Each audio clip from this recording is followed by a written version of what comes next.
coherently pursue these vital objectives has been significantly bolstered by the government's policy to mainstream sustainable development goals generally, and more pertinently, number 11 on sustainable cities and communities, and number 13 on climate action into national development planning and implementation.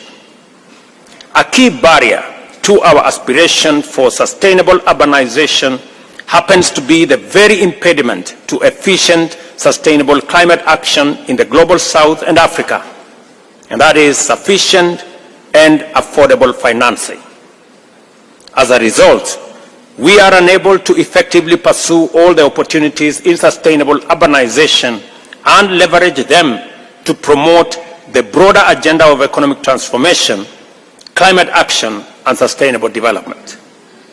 Our discussions must therefore pay due attention to the fact that the prevalent unjustness of the international financial architecture and the discriminatory practices inherent in development financing are iniquitous insofar as they directly and indirectly exacerbate the vulnerability of the majority of humanity.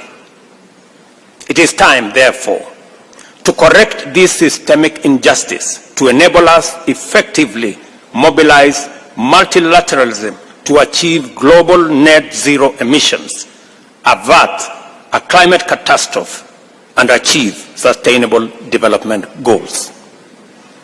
Let us apply ourselves to these imperatives and ultimately make a stand and take a stand for humanity by way of embracing an effective, sustainable, inclusive, and just vision for the UN habitat. I acknowledge with profound gratitude the progress UN Habitat has made in refining and championing the deployment of effective multilateralism in addressing the challenges of human settlement and promoting sustainable urbanization. For this reason, I believe it is necessary to reiterate here the urgent need and immense importance of strengthening UN Habitat and enhancing its capacity to support member states in advancing the agenda of sustainable urbanization and human settlement. Clearly, we have an assignment, and your work is well defined.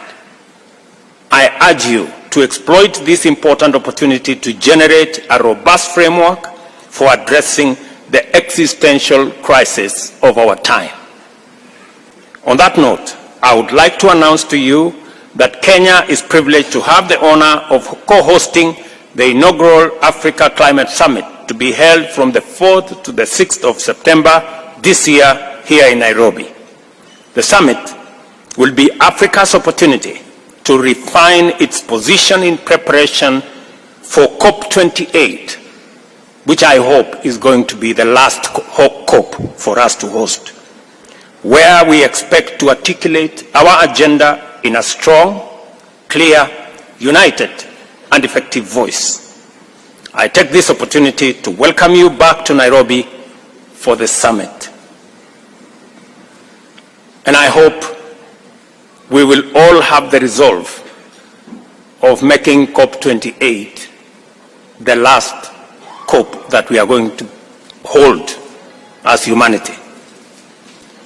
I am told that there are preparations for COP29. I think they should be cancelled.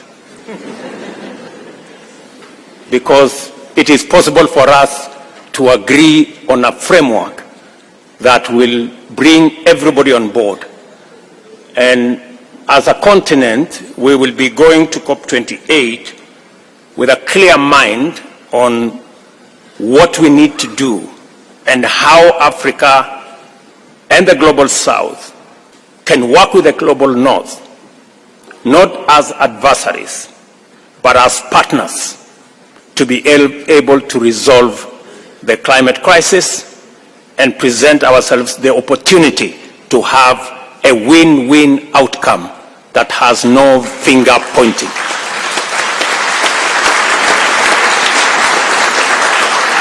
I am a very strong believer that with the right investments Africa can present the opportunity to decouple